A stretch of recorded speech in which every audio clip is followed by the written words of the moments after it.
And now the EFD and Mr Farage.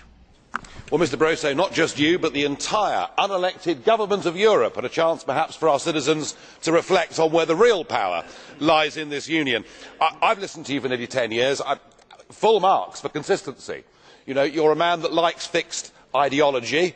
You probably picked it up when you were a communist or Maoist or whatever you were. And for the last 10 years you have pursued Euro-federalism combined with an increasing green obsession. And yeah, it has been good.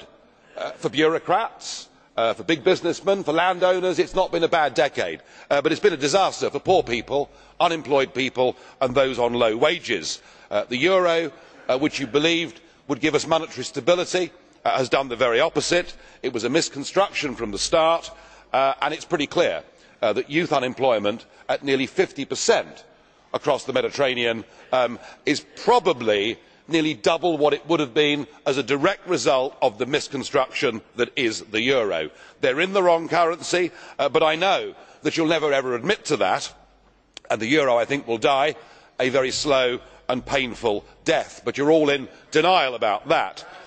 But it is that I find really more interesting.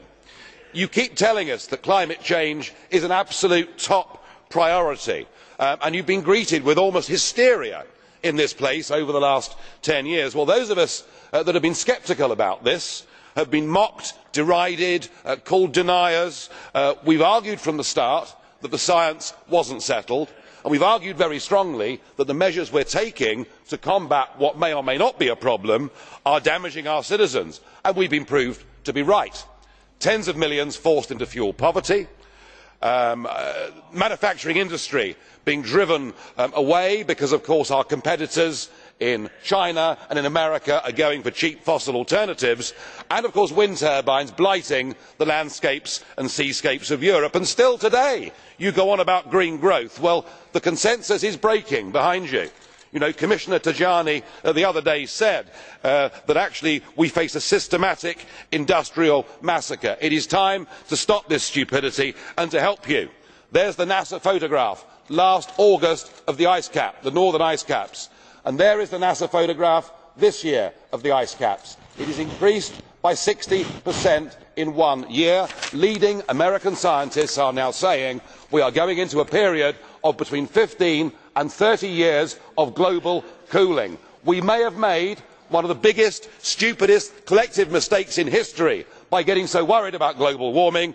You can reverse this in the next 7 or 8 months. You can bring down people's taxes. If you do not, they will vote on it in the European elections of next year.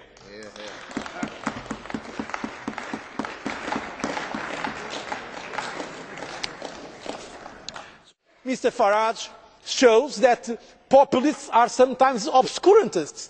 99% of the science, Mr Farage, believes that this climate change exists as a result of human activity. 99% of scientists. Of course there are always people that are paid to say the opposite.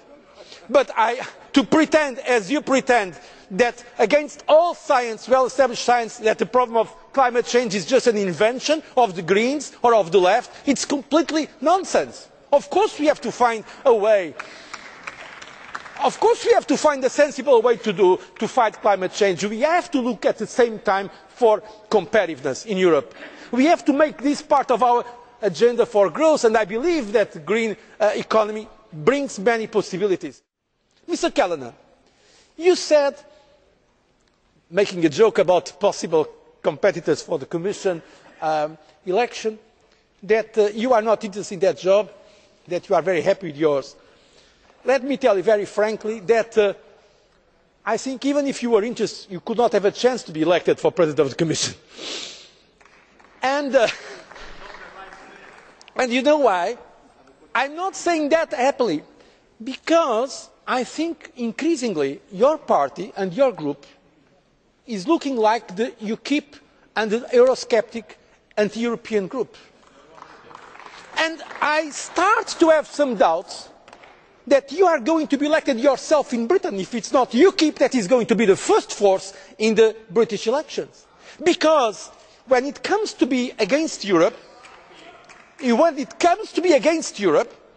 The people prefer, between the original and the copy, they prefer the original. That's probably why they are going to vote more for Mr Farage than for Mr Callanan. And this I don't say with any kind of satisfaction.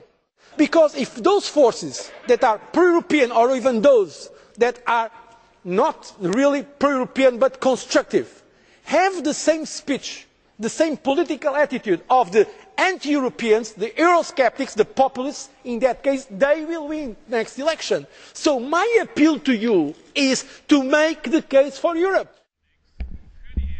Now for the EFD, Mr Farage, please, you have the floor. Well, next year's European elections will not be contested on the old division lines of left and right, and several group leaders have agreed with that today.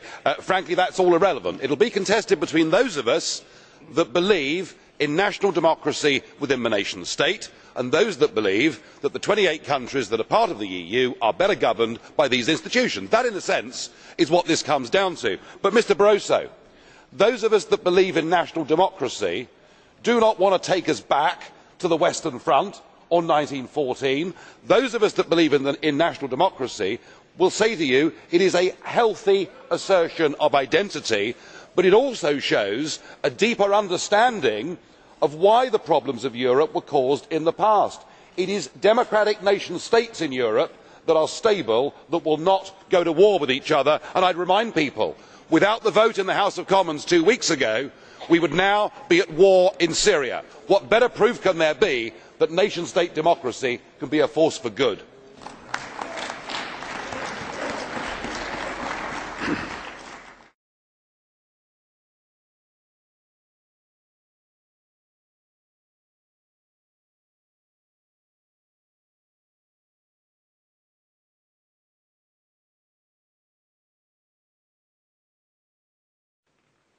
I'm sorry that I can't be with you, but here's a message from a friend in Brussels, and believe me, the Czech Republic hasn't got many friends in Brussels, because it's pretty clear now that the Lisbon Treaty's gone through, that we have a new President of Europe, that we've got a new Commission.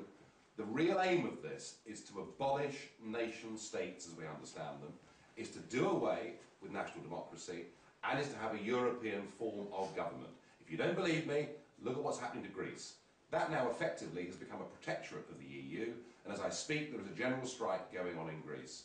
It's very important that you guys fight like hell in future elections in the Czech Republic, because if you take away from people their ability through the ballot box to determine their own future, then all they're left with is civil disobedience, which easily can break down into civil disorder. That, I'm afraid, is the future of our great continent if the politicians go on ignoring the people. But the good news is that the peoples of Europe are waking up to this. In Britain, in France, in Germany, in the Czech Republic. We have to defeat these people through the ballot box, and I wish you power to your elbow.